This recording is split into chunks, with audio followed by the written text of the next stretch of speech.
A really great recipe we're going to try making today is something called compost tea. Coffee grounds. You notice I've got a little sample rat, or your undesirable rodent of choice, and a lot of people have success using pet hair, especially something like a predator like dog hair. So here's dog hair that goes into my compost bin, and I've had a lot of success not having any rats or raccoons or anything getting into my compost bin, because there's that predator smell there. Lint, of course, is probably something you've heard that can go into your compost bin.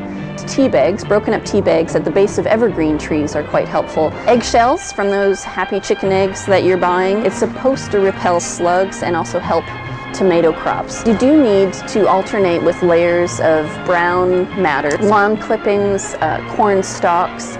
You can cut up newspaper. If you have brown paper bags, let's say at the grocery store that you went for paper bags, you can chop those up, tear those up. They can go into your compost bin pile. So now I've got my cheesecloth, which is going to be our tea bag that we're going to make. We're just going to open this up so that we can wrap it. And we're going to go in here and see what we can scoop out and what's broken down and what hasn't. And we're just going to pour that. And you don't have to necessarily filter out the big chunks, because like I say, when you're done this tea bag and you've made the mixture, it's just going to go back in your compost or right directly into your garden.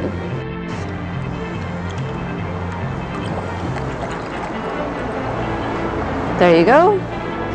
The next step before you wrap up the compost now is maybe pick out all your earthworms, your live guys that you've got now in your compost.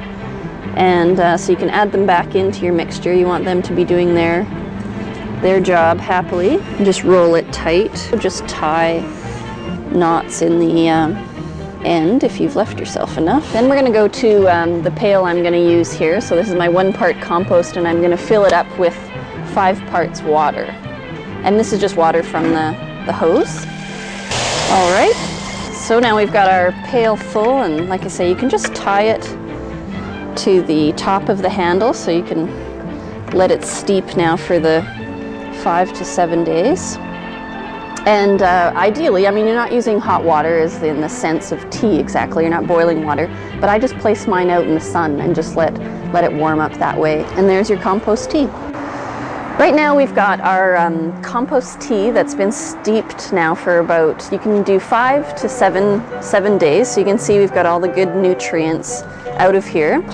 We can put it into our outdoor jug for our outdoor plants and water it undiluted, just like you would for your vegetable garden or your flower beds. You can use it now for your indoor watering can, and your indoor plants can use the, again, undiluted compost tea. You can spray it right on the foliage.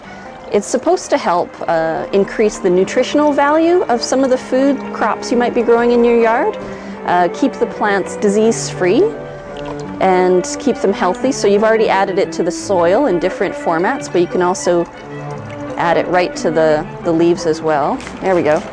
Good to go. So now that you have an empty pail and you've measured out your compost tea for all your various uses, you're left with this tea bag that you've made. But not to worry, you can actually, this is all just compost from your bin, so you can unravel it and put it back in your bin, or better yet, just apply it directly to the soil, and you're going to be able to work it in with your trowel and your rake back into the soil just like you would compost right out of the bin. So